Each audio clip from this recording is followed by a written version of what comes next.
তো hello guys, কেমন আছেন সবাই? আশা করি অনেক অনেক ভালো আছেন। তো গাইস, আমরা একদমই ভালো নাই। তো বাবু পেটে আসার পর থেকে মুস্কানের শরীরটা অনেক অনেক খারাপ।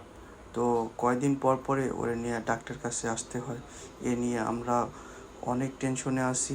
তো আজকে আসলাম মুস্কানকে ডাক্তার দেখাইতে। আর বাবু পেটে আসার পর থেকে এক একটা দিন যেন আমাদের এক একটা বছরের মতো মনে হইতেছিল। তো মুস্কানের শরীর খারাপ হলে বাসার সবাই অনেক টেনশনে থাকে।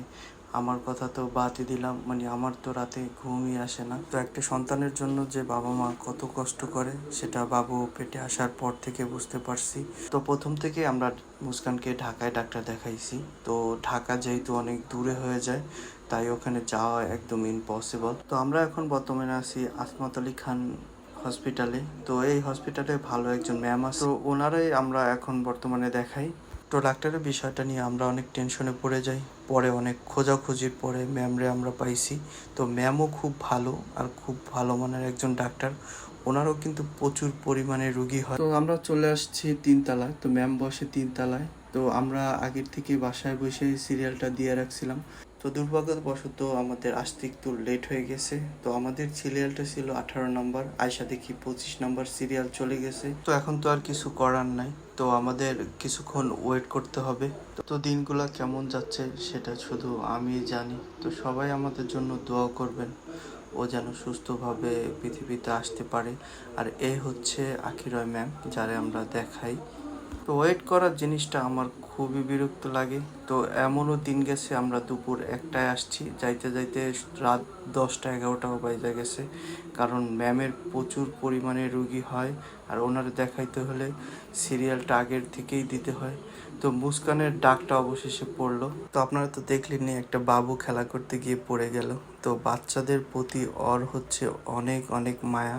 তো বাবু পেটে আসার পর থেকে মানে প্রত্যেকটা দিন ও অনেক ওরে হ্যাপি রাখার চেষ্টা করি, যেন ওর কোনো কষ্ট না হয়।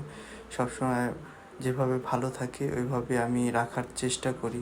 কারণ এই সময়টায় মাদের হাসি খুশি থাকাটা অনেক বেশি জরুরি। তো মুস্কান ভিতরে গেছে, আমি ওর জন্য ওয়েট করতেছিলাম। তো ওয়েট করা ছাড়াও তো কোনো উপায় নাই, কি আর করব। তো অনেকক্ষণ ওয়েট করার পরে অবশেষে মুস্কানের দেখা পাইলাম। তো মাঝে মাঝে ওর সাথে আমিও যাই। তো এবার আর যাওয়া হয় নাই। আর ডাক্তারের ভিতর থেকে আসলে অনেক ভয় লাগে যে কি না কি বলে। তো ওরে অনেকগুলো টেস্ট দিছিল, আমরা ওই দিন আর টেস্টগুলো করাইতে পারি নাই। তো আজকে হচ্ছে দ্বিতীয় দিন, আজকে আসলাম টেস্টগুলো করতে। তো মুস্কানের ব্লাড নেওয়া হচ্ছে। তো আমরা মুস্কানের ব্লাড গ্রুপটাও জানি না, ওটা জেনে নিতে হবে। আর ম্যাম বলছে ওর নাকি একটু ব্লাডটা কম আছে শরীরে। তো আমি আল্লাহর কাছে একটা দোয়া করতেছিলাম যেন ওর ব্লাড গ্রুপটা আর আমার ব্লাড গ্রুপটা একসাথে মিলে যায়। কারণ বেবি হওয়ার সময় অনেক মারই রক্ত লাগে। তো আমার আর আলাদাভাবে ডোনেট খুঁজতে হবে না, যেহেতু একসাথে মিলে গেলে আমার ব্লাডটা দিয়েই চালানো যাবে।